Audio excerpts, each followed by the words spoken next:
নমস্কার বন্ধুরা, তুহিন তাতাস ফ্যামিলিতে সবাইকে স্বাগত জানাচ্ছি। সবাই কেমন আছো? আশা করি সবাই ভালোই আছো। তো আমার শ্বশুর বাড়িতে কালী পুজো। তো কালী পুজোর দিন সকালবেলা দেখো মায়ের মন্দিরটা একদম ফাঁকা পড়ে আছে। আর এই যে দরজায় আলপনাগুলো দেখছো, আর্টগুলো, এগুলো কিন্তু তাতাই করেছে। তো সকাল সকাল আমি স্নান সেরে, এটাকে বলা হয় তাট। এটা হচ্ছে মায়ের যে ঘট স্থাপন করা হয় সেই ঘটের ওপর এই তাটটা দেওয়া হয়। সেটাকে লাল চন্দন দিয়ে এভাবে লেপে তারপর এটা রোদে শুকোতে হয়। সেই জন্য এটা সকাল সকালই করে নিচ্ছি এই কাজটা। রোদে শুকোতে হবে। তো দেখো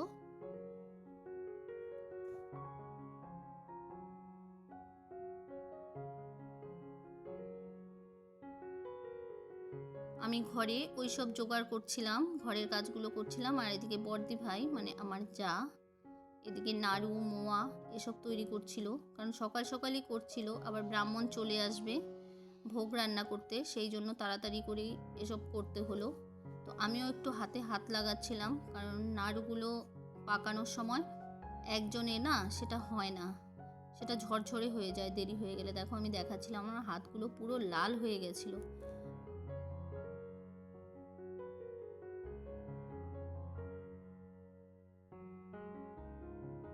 তো নাড়ু পাকানো শেষ। তো বদ্দি ভাই বলল, এবার তুই সবজিগুলো রেডি করে ফেল, কারণ পুরোহিত মশাই চলে আসবে সেই জন্য। তো আমি এখানে 5 রকমের ভাজা, 5 মিশালি সবজি এসব বানাচ্ছিলাম।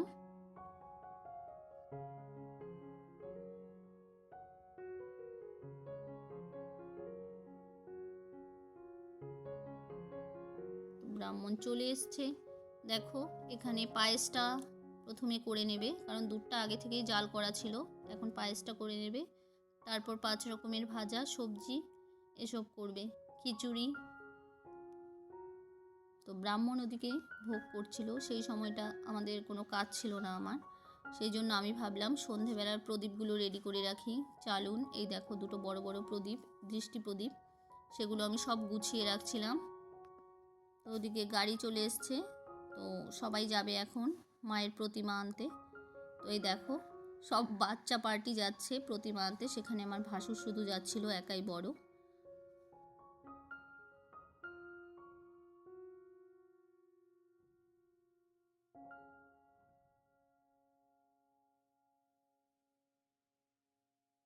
তো মাকে আনতে কিন্তু আমি যাইনি, আমি ছেলেকে ফোনটা দিয়ে দিয়েছিলাম যে বাবা একটু ভিডিও করে আনিস। তাই ও এই ভিডিওগুলো করে এনেছে, সেগুলোই তোমাদের দেখাচ্ছি।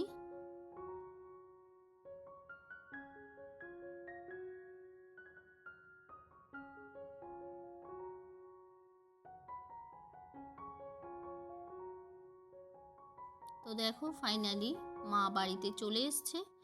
তো এখন মায়ের বরণ হবে। তো সবাই একটু ছবি তুলছিল, আমিও ভিডিও করছিলাম। তো বরণ করবে বড়দি ভাই, এই দেখো বরণ করতে চলে এসেছে বাড়ির বড় বউ।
তো মায়ের বরণ কমপ্লিট, এবার মাকে তার জায়গায় নিয়ে যাওয়া হবে, মানে মায়ের ঘরে নিয়ে যাওয়া হবে। দেখো মানে এত কষ্ট হচ্ছিল না, খুব সাবধানে নিয়ে যেতে হয়, কারণ মাটির তৈরি তো, যদি কোথাও লেগে যায় তাহলে একদম সর্বনাশ হয়ে যাবে।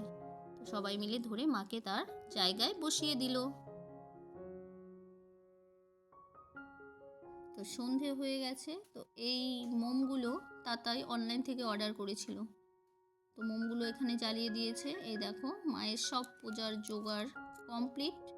তো আমি তখন ছিলাম না, আমি একটু আমার মানে নিজের বাড়িতে এসেছিলাম, কিন্তু তাতাইকে বলেছিলাম বাবা একটু ভিডিও করবি, তাই ও ভিডিওগুলো করে রেখেছিল, তাই তোমাদের দেখাতে পারছি, না হলে দেখাতে পারতাম না।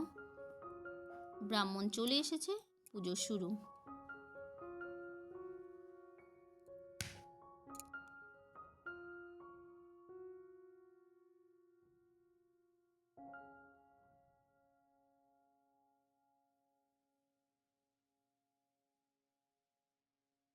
তো এই দেখো এখানে বাড়ির বড় বউ বসে গেছে সংকল্প করার জন্য। এটা ছেলেদেরই করতে হয়, কিন্তু উপোস ছিল, কিন্তু তখন সেই মুহূর্তে মানে আমার বর ভাসুর এরা কেউ ছিল না, সেই জন্য বাধ্য হয়ে বড় বউকেও সংকল্প করতে হলো।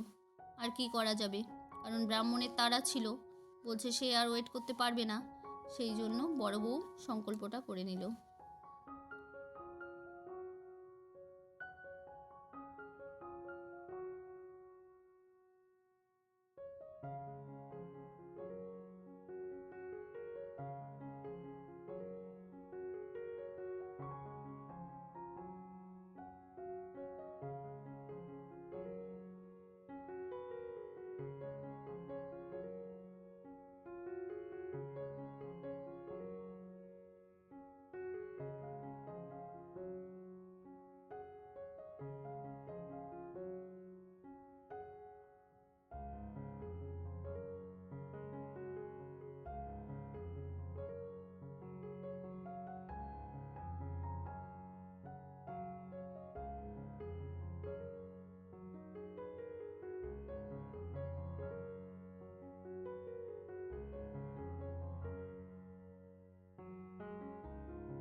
ওদিকে ঠাকুরমশাই পুজো করছিল, আর এদিকে সবাই বাজি পোড়াতে ব্যস্ত।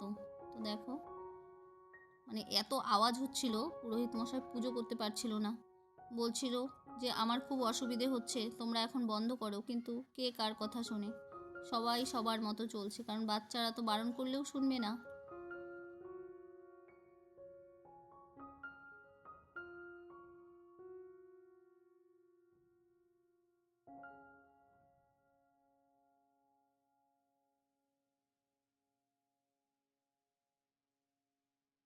তো পুজো কমপ্লিট, এখন যজ্ঞ হবে। দেখো যজ্ঞ শুরু হয়ে গেছে, তো যজ্ঞর পরে অঞ্জলি হবে, অঞ্জলি হয়ে গেলেই পুজো কমপ্লিট।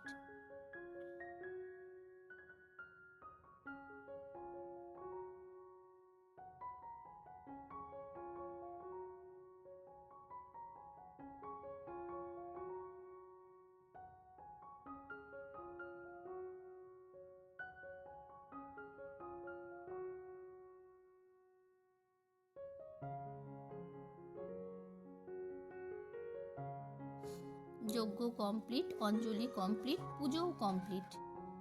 দেখো অঞ্জলির ভিডিওটা আমি নিতে পারিনি, তো এবারে তোমাদের পুরো পুজোটা আমি দেখালাম। তো কেউ স্কিপ করো না ভিডিওটা। আমার ভিডিওটা যদি ভালো লাগে অবশ্যই একটা লাইক, কমেন্ট এবং শেয়ার করে দিও। সবাই একসঙ্গে বলো জয় মা।